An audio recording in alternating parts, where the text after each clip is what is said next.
ಸ್ನೇಹಿತರೆ ನಮಸ್ಕಾರ, ನಾನು ನಿಮ್ಮ ಹಾರಮದನ್. ಎಲ್ಲರೂ ಹೇಗಿದ್ದೀರಾ ಫ್ರೆಂಡ್ಸ್? ಎಲ್ಲರೂ ಚೆನ್ನಾಗಿದ್ದೀರಾ ಅನ್ಕೊಳ್ತೇನೆ. ಮತ್ತೆ ಸ್ವಲ್ಪ ಬಿಸಿ ಶೆಡ್ಯೂಲ್ ಇಂದ ಸ್ವಲ್ಪ ಗ್ಯಾಪ್ ಆಯ್ತು, ವಿಡಿಯೋಸ್ ಹಾಕ್ಲಿಕ್ಕೆ ಆಗಿಲ್ಲ. ಆದ್ರಿಂದ ಇವತ್ತು ಸ್ವಲ್ಪ ಫ್ರೀ ಮಾಡ್ಕೊಂಡು ಒಂದು ತುಂಬಾನೇ ಮುಖ್ಯವಾದ ವಿಷಯದ ಬಗ್ಗೆ ಮಾತಾಡೋಣ ಅಂತ ಹೇಳ್ಬಿಟ್ಟು ವಿಡಿಯೋ ಮಾಡ್ತಾ ಇದ್ದೇನೆ. ಏನಂತ ಅಂದ್ರೆ, ದಿನ ಬೆಳಗಾಯ್ತು ಅಂತಂದ್ರೆ ನಮ್ಮ ಕರ್ನಾಟಕ ಸರ್ಕಾರ ಏನೆಲ್ಲ ಬದಲಾವಣೆಗಳನ್ನ ಮಾಡ್ತಾ ಇತ್ತು, ಅದರ ಜೊತೆಗೆ ಈ ರೆವೆನ್ಯೂ ಡಿಪಾರ್ಟ್ಮೆಂಟ್ ಅಲ್ಲಿ ಇನ್ನೊಂದು ತುಂಬಾನೇ ಮುಖ್ಯವಾಗಿ ಇರೋಂಥದ್ದು ಅಂತ ಅಂದ್ರೆ, ಇವತ್ತು ಅತಿಯಾಗಿ ಕೇಸುಗಳಿರೋದು ಯಾವುದೇ ಕೋರ್ಟಿಗೆ ಹೋದ್ರೂ ಕೂಡ ಹೆಣ್ಣು ಮಕ್ಕಳ ಆಸ್ತಿ.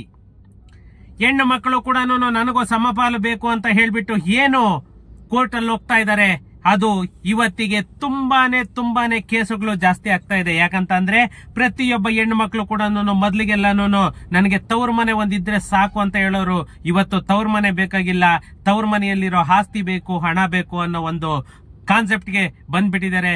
ಯಾಕಂತ ಅಂದ್ರೆ ಏನು ನಮ್ಮ ಹಿಂದೂ ಸೆಷನ್ ಆಕ್ಟ್ ಅಲ್ಲಿ ಹೆಣ್ಣು ಮಕ್ಕಳಿಗೂ ಕೂಡ ಪಾಲಿದೆ ಅಂತಂದ್ ಹೇಳ್ಬಿಟ್ಟು ಕೋರ್ಟ್ ಅಲ್ಲಿ ಇದ್ರಲ್ಲಿ ನಮ್ಮ ಕೇಂದ್ರ ಸರ್ಕಾರ ಏನ್ ಇದ್ ಮಾಡ್ತು, ಅವತ್ತಿಂದ ಕೂಡ ಈ ಹೆಣ್ಣು ಮಕ್ಕಳ ಆಸ್ತಿ ಬಗ್ಗೆ ಗೊಂದಲಗಳು ಅನ್ನೋದು ಇದೆ. ಆದರೆ ಇತ್ತೀಚೆಗೆ ದಿನೇ ಕೇಸುಗಳು ಕೂಡ ಜಾಸ್ತಿ ಆಗ್ತಾ ಇರೋದು ಅದ್ರ ಬಗ್ಗೆನೇನೆ. ಯಾಕಂತಂದ್ರೆ ಇದು ಸುಮಾರು ಜನ ರಿಕ್ವೆಸ್ಟ್ ಮಾಡಿದ್ರು ನನ್ನ ಫಾಲೋಯರ್ಸ್, ಅದರಿಂದ ಈ ವಿಡಿಯೋ ಮಾಡ್ತಾ ಇದ್ದೇನೆ ಫ್ರೆಂಡ್ಸ್. ಈ ವಿಡಿಯೋದಲ್ಲಿ ನಾವು ಹೆಣ್ಣು ಮಕ್ಕಳಿಗೆ ಯಾವ ರೀತಿ ಪಾಲಿದೆ ಅನ್ನೋದನ್ನ ಸಂಪೂರ್ಣವಾಗಿ ತಿಳ್ಕೊಳ್ಳೋಣ. ಯಾಕಂತಂದ್ರೆ ಯಾವುದೇ ಒಂದು ಆಸ್ತಿಯನ್ನ ವಿಭಜನೆ ಮಾಡುವಾಗ ಅಂತ ಅಂದ್ರೆ, ಪಾರ್ಟಿಷನ್ ಮಾಡುವಾಗ ಅವರಿಗೂ ಕೂಡ ಸಮಪಾಲು ಅನ್ನ ಕೊಡಬೇಕು. ಈ ಸಮಪಾಲು ಯಾವ ರೀತಿ ಕೊಡಬೇಕು, ಯಾವುದಕ್ಕೆ ಸಮಪಾಲು ಸಿಗೋದಿಲ್ಲ, ಕಾನೂನು ಏನನ್ನ ಹೇಳುತ್ತೆ ಅನ್ನೋದ್ರ ಬಗ್ಗೆನೇನೆ ಈ ವಿಡಿಯೋದಲ್ಲಿ ತಿಳ್ಕೊಳ್ಳೋಣ. ಯಾಕಂತಂದ್ರೆ ನಮ್ಮ ಭಾರತದಲ್ಲಿ ಹೆಣ್ಣು ಮಕ್ಕಳ ಆಸ್ತಿ ಹಕ್ಕು ಏನು ಇದೆ, ಈ ಹೆಣ್ಣು ಮಕ್ಕಳ ಆಸ್ತಿ ಸಮಪಾಲು ಅನ್ನೋದನ್ನ ಏನು ಬಂದಿದೆ, ಇದ್ರಂತೆ ಸುಮಾರು ದೀರ್ಘಕಾಲದಿಂದಲೂ ಸಾಮಾಜಿಕ ಮತ್ತೆ ಕಾನೂನು ಸಲಹೆಗಾರರು ಇವತ್ತಿಗೂ ಕೂಡ ಒಂದಲ್ಲ ಒಂದು ಗೊಂದಲದಲ್ಲಿ ಸಿಲುಕತಾನೆ ಇದ್ದಾರೆ. ಇದರಲ್ಲಿ ಯಾಕಂತಂದ್ರೆ ಈ ಸಮಪಾಲು ಅನ್ನೋದು ಒಂದು ಸವಾಲಾಗೇನೇನೆ ಕೋರ್ಟ್ ಕೂಡ ಪರಿಣಮಿಸಿದೆ. ಏನಕ್ಕಾಗಿ ಅಂತ ಅಂದ್ರೆ,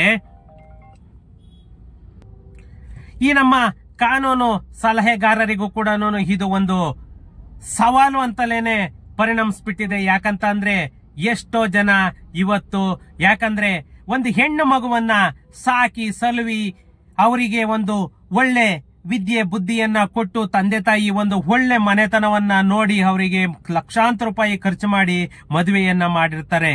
ಯಾಕಂತಂದ್ರೆ ಅವ್ರ ಅಣ್ಣ ಆಗ್ಬೋದು, ತಮ್ಮ ಆಗ್ಬೋದು, ಆ ಸಾಲದ ಸುಳಿಯಲ್ಲಿ ಸಿಕ್ಕಿ ಅವರು ಸದಾ ಆ ಸಾಲನ್ನ ತೀರಿಸೋದ್ರಲ್ಲೇನೆ ಅವರ ಜೀವನ ಪರ್ಯಂತ ಕಳೆದಿರೋದು ಎಷ್ಟೋ ಉದಾಹರಣೆಗಳಿದೆ. ಅಂತದ್ರಲ್ಲಿ ಸಮಪಾಲು ಅನ್ನೋದು ಯಾಕೆ ಕೊಡಬೇಕು ಅನ್ನೋದು ಎಷ್ಟೋ ಜನಗಳ ವಾದ ಆಗಿರೋದು.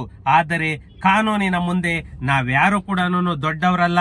ಏನಿದೆ ಅದು ಸಮಪಾಲು ಆಗ್ಬೋದು, ಅಥವಾ ಅವರ ಅಂಡರ್ಸ್ಟ್ಯಾಂಡಿಂಗ್ ಅಲ್ಲಿ ಯಾವ ತರ ಕೊಡ್ತೀವಿ ಅನ್ನೋದು ಒಂದು ಜನಗಳ ಮೇಲೆ ಡಿಪೆಂಡ್ ಆಗಿರುತ್ತೆ. ಆದ್ರೆ ಕಾನೂನಿನ ದೃಷ್ಟಿಯಲ್ಲಿ ಹೆಣ್ಣು ಮಕ್ಕಳಿಗೂ ಕೂಡ ಸಮಪಾಲು ಅನ್ನೋದು ಕೂಡ ಇರೋದು.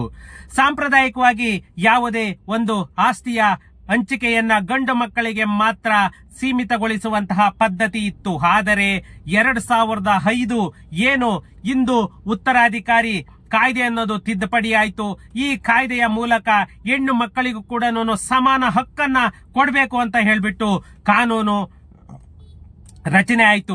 ಈ ಕಾನೂನಿನಲ್ಲಿ ಯಾವ ರೀತಿ ಹೆಣ್ಣು ಮಕ್ಕಳ ಆಸ್ತಿ ಹಕ್ಕು, ಕಾನೂನು ನಿಯಮಗಳು ಮತ್ತೆ ಹಂಚಿಕೆಯ ಪ್ರಕ್ರಿಯೆ ಹೇಗಿದೆ ಅಂತ ಅಂದ್ರೆ, ನಮ್ಮ ಇಂದು ಉತ್ತರಾಧಿಕಾರ ಕಾಯ್ದೆ ಏನು 1956 ಮತ್ತೆ 2005ರ ತಿದ್ದುಪಡಿ ಏನಿದೆ ಅಂತಂದ್ರೆ, 1956 ಹಿಂದೂ ಉತ್ತರಾಧಿಕಾರ ಕಾಯ್ದೆ ಅನ್ನೋದೇನಿದೆ, ಹಿಂದೂ ಸೆಷನ್ ಆಕ್ಟ್ ಅಂತ ಏನ್ ಹೇಳ್ತೀವಿ, ಇದ್ರ ಪ್ರಕಾರ ಹೆಣ್ಣು ಮಕ್ಕಳಿಗೆ ತಂದೆಯ ಸ್ವತ್ತಿನಲ್ಲಿ ಹಕ್ಕನ್ನ ಹೊಂದಿದ್ದರೂ ಸಂಯುಕ್ತ ಹಿಂದೂ ಕುಟುಂಬದ ಹಿಂದೂ ಅನ್ಡಿವೈಡೆಡ್ ಫ್ಯಾಮಿಲಿ ಅಂತ ಏನ್ ಹೇಳ್ತೀವಿ, ಆ ಆಸ್ತಿಯಲ್ಲಿ ಅವರಿಗೆ ಹಕ್ಕಿರಲಿಲ್ಲ.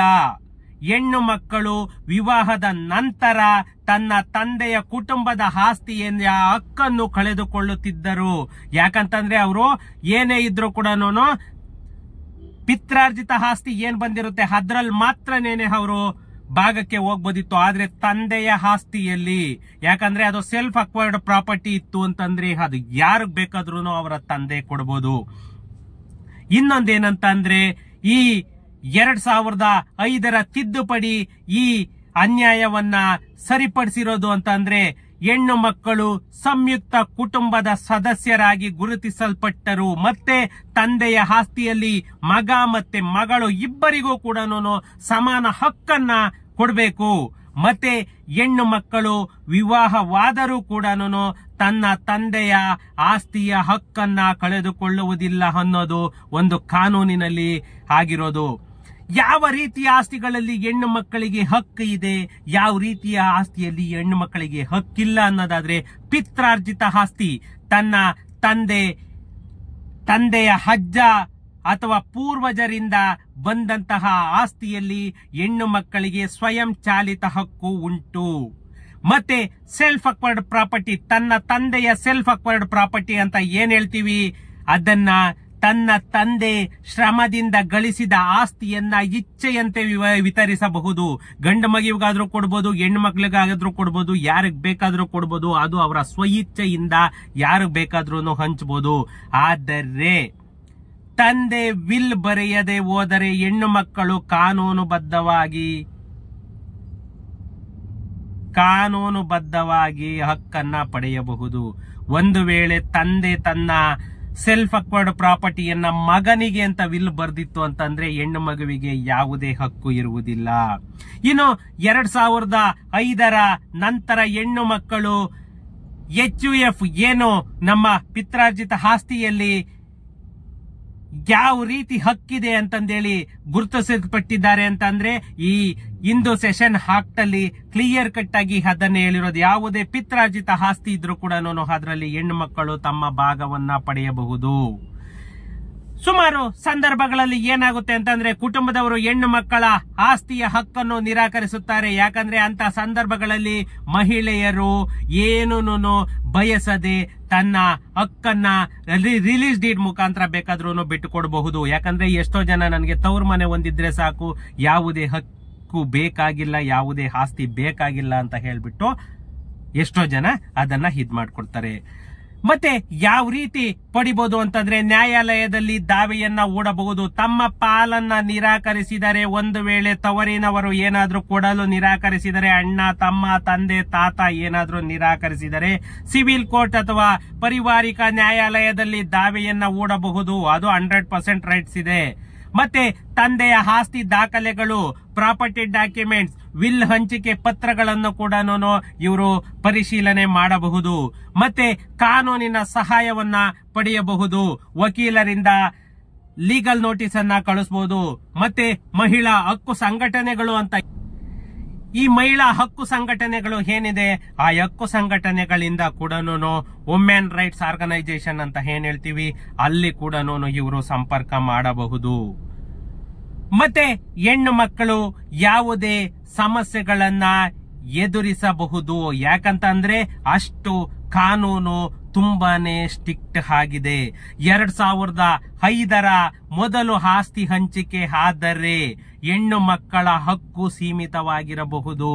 ಯಾವಾಗಿಂದ ಆಗಿರ್ಲಿ, 2005ಕ್ಕಿಂತ ಮುಂಚೆ ಆಗಿರ್ಲಿ ಅಥವಾ 2005 ನಂತರ ಕಾನೂನು ಇದಾಗಿದ್ರು ಕೂಡ, ಮದುವೆ ಆಗಿದ್ರು ಕೂಡ ಕಾನೂನಿನ ಪ್ರಕಾರ ಅವರಿಗೆ ಆಸ್ತಿಯಲ್ಲಿ ಭಾಗ ಕೊಡ್ಲೇಬೇಕು. ತಂದೆ ವಿಲ್ ಮಾಡಿದ್ದರೆ ಆಸ್ತಿಯನ್ನ ಬೇರೆ ಯಾರಿಗಾದರೂ ನೀಡಬಹುದು. ತಂದೆ ಏನಾದ್ರೂ ವಿಲ್ ಅನ್ನೋದು ಮಾಡಿದ್ರೆ ಅವರು ಆ ಪ್ರಾಪರ್ಟಿಯಲ್ಲಿ ಹೆಣ್ಣು ಮಕ್ಕಳಿಗೆ ಭಾಗ ಬರಲ್ಲ. ಕುಟುಂಬದ ಒತ್ತಡ, ಸಾಮಾಜಿಕ ಹಿಂಸೆ ಅಥವಾ ಕಾನೂನು ತಜ್ಞರ ಅಜ್ಞಾನದಿಂದ ಹಕ್ಕುಗಳು ನಿರಾಕರಿಸಲ್ಪಡಬಹುದು. ಆದ್ದರಿಂದ ಯಾರೇ ಆಗ್ಲಿ ಕಾನೂನು ಸಿವಿಲ್ ಲಾಯರ್ಸ್ ಅಂತ ಏನ್ ಹೇಳ್ತೀವಿ ಅಂತವರಿಗೆ ಮಾತ್ರನೇನೆ ಸಂಪರ್ಕ ಮಾಡಿ. ಯಾವುದೋ ಒಬ್ಬ ಕ್ರಿಮಿನಲ್ ಲಾಯರ್ ಹತ್ರ ಹೋಗಿ ನೀವೇನೇ ದಾವೆ ಹೂಡಿದ್ರು ಕೂಡ ಅವರ ಕೈಲಿ ಅದನ್ನ ಮಾಡೋದಕ್ಕೆ ಆಗಲ್ಲ. ಯಾಕಂತ ಅಂದ್ರೆ ಸಿವಿಲ್ ಲಾಯರ್ ಹತ್ರ ಹೋದ್ರೆ ಅವರಿಗೆ ನಾಲೆಡ್ಜ್ ಇರುತ್ತೆ. ಹೆಣ್ಣು ಮಕ್ಕಳು ತಮ್ಮ ಹಕ್ಕುಗಳಿಗಾಗಿ ಯಾವ ರೀತಿ ಬೇಕಾದ್ರೂ ಕೂಡ ಹೋರಾಡಬಹುದು. ಯಾಕಂದ್ರೆ 2005 ತಿದ್ದುಪಡಿ ಕಾಯ್ದೆಯು ಹೆಣ್ಣು ಮಕ್ಕಳ ಆಸ್ತಿ ಹಕ್ಕನ್ನ ತುಂಬಾನೇ ಬಲಪಡಿಸಿದೆ. ಯಾಕಂತ ಅಂದ್ರೆ ನೀವು ಕಾನೂನು ಪ್ರಕಾರ ಹೋರಾಟ ಮಾಡಿದ್ರೆ 100% ನಿಮ್ಗೆ ಭಾಗ ಬರುತ್ತೆ. ಬಟ್ ಸಮಪಾಲು ಅಂತ ಯಾವುದ್ರಲ್ಲೂ ಕೂಡ ಇದಾಗಲ್ಲ. ಆದರೆ ಸಾಮಾಜಿಕ ಮನೋಭಾವ ಮತ್ತೆ ಕುಟುಂಬದ ಒತ್ತಡದಿಂದ ಅನೇಕ ಮಹಿಳೆಯರು ತಮ್ಮ ಹಕ್ಕುಗಳನ್ನ ಪಡೆಯಲು ಹಿಂಜರಿತಾ ಇದ್ದಾರೆ. ಯಾಕಂದ್ರೆ ತನಗೆ ತವರು ಮನೆ ಬೇಕು, ಆ ತವರು ಮನೆ ಬೇಕಿರೋದ್ರಿಂದ ಆಸ್ತಿ ಬೇಡ ಅನ್ನೋ ಒಂದು ಹೆಣ್ಣು ಮಕ್ಕಳು ಎಷ್ಟೋ ಜನ ಇದ್ದಾರೆ. ಆದರೆ ಹೆಣ್ಣು ಮಕ್ಕಳು ತಮ್ಮ ಕಾನೂನುಬದ್ಧ ಹಕ್ಕುಗಳ ಬಗ್ಗೆ ತಿಳಿದುಕೊಂಡರೆ ಅವರಿಗೆ ಯಾವುದೇ ತನ್ನ ಆಸ್ತಿಯನ್ನ ಎಷ್ಟು ಬರಬೇಕು ಅಷ್ಟು, ಯಾಕಂತಂದ್ರೆ ನಿಮ್ಗೆ ಸಮಭಾಗ 50-50 ಅಂತಲ್ಲ. ಯಾಕಂತಂದ್ರೆ ನನ್ನ ಅನಿಸಿಕೆ, ಅವರು ನಿಮ್ಮನ್ನ ಸಾಕಿ ಸಲುವಿ ಒಂದು ಒಳ್ಳೆ ಮನೆಯನ್ನ ನೋಡಿ ಅವರು ಮದುವೆ ಮಾಡಿ ಎಲ್ಲ ಕೊಟ್ಟಿರ್ತಾರೆ. ಅದರಿಂದ ಸಮಪಾಲು ಅನ್ನೋದೇ ಅಲ್ಲ, ಅವರ ಭಾಗದಲ್ಲಿ ನಿಮ್ಗೂ ಕೂಡ ಒಂದು ಶೇರ್ ಬರಬೇಕು. ಆ ಶೇರಿಗೋಸ್ಕರ ಫೈಟ್ ಮಾಡಿ. ಯಾರು ಫ್ರೀಯಾಗಿ ಬಿಡಿ ಅಂತ ಹೇಳ್ತಿಲ್ಲ, ಬಟ್ ಸಮಪಾಲು ಅನ್ನೋದು ಇದು 100% ರಾಂಗ್. ಯಾಕಂತಂದ್ರೆ ತಗೊಳ್ಳಿ ಭಾಗ, ಆದರೆ ಸಮಪಾಲು ಅನ್ನೋದನ್ನ ಮೈಂಡ್ ಅಲ್ಲಿ ಇಟ್ಕೊಂಡೇನೆ ಹೋರಾಟ ಮಾಡಬೇಡಿ. ಅದು ಆಗದೆ ಇರೋ ಕೆಲಸ. ಯಾಕಂದ್ರೆ ನೀವು ಸಮಪಾಲು ಪಡ್ಕೋಬೇಕು ಅಂತಂದ್ರೆ ಕೊನೆಯವರೆಗೂ ತನ್ನ ತಂದೆ ತಾಯಿಯನ್ನ ಸಾಕಬೇಕು. ಗಂಡು ಮಕ್ಕಳು ಯಾವ ತರನೋ ಅದೇ ರೀತಿಯಲ್ಲಿ ಹೆಣ್ಣು ಮಕ್ಕಳು ಕೂಡ ತಂದೆ ತಾಯಿಯನ್ನ ಸಾಕಬೇಕು. ಮತ್ತೆ ತನ್ನ ಅಣ್ಣ ತಮ್ಮ ಎಲ್ಲಾನು ಏನು ಸಾಲ ಮಾಡಿರ್ತಾರೆ ಅದು ಎಲ್ಲವನ್ನು ತೀರ್ಸೋದಕ್ಕೆ ನೀವು ಕೂಡ ರೆಡಿಯಾಗಿರ್ಬೇಕು. ಪ್ರತಿಯೊಂದು ಇದ್ರಲ್ಲೂ ಕೂಡ ನೀವು ಕೂಡ ಭಾಗಿಯಾಗಿರ್ಬೇಕು. ಆವಾಗ ಮಾತ್ರನೇನೆ ನಿಮ್ಗೆ ಸಮಪಾಲು ಅನ್ನೋದು ಬರೋದು. ಆದ್ದರಿಂದ ಪ್ರತಿಯೊಬ್ರು ಕೂಡ ಆಸ್ತಿಯಲ್ಲಿ ಭಾಗವನ್ನ ತಗೊಳ್ಳಿ. ಆದ್ರೆ ಸಮಪಾಲು ಅಂತ ಲಾಯರ್ ಮಿಸ್ಗೈಡ್ ಮಾಡ್ತಾರೆ, ಅದನ್ನ ಸ್ವಲ್ಪ ಕೇರ್ಫುಲ್ ಆಗಿ ಹಿಟ್ ಮಾಡ್ಕೊಳ್ಳಿ. ಓಕೆ ಫ್ರೆಂಡ್ಸ್, ಸಿಗೋಣ ನೆಕ್ಸ್ಟ್ ವಿಡಿಯೋದಲ್ಲಿ.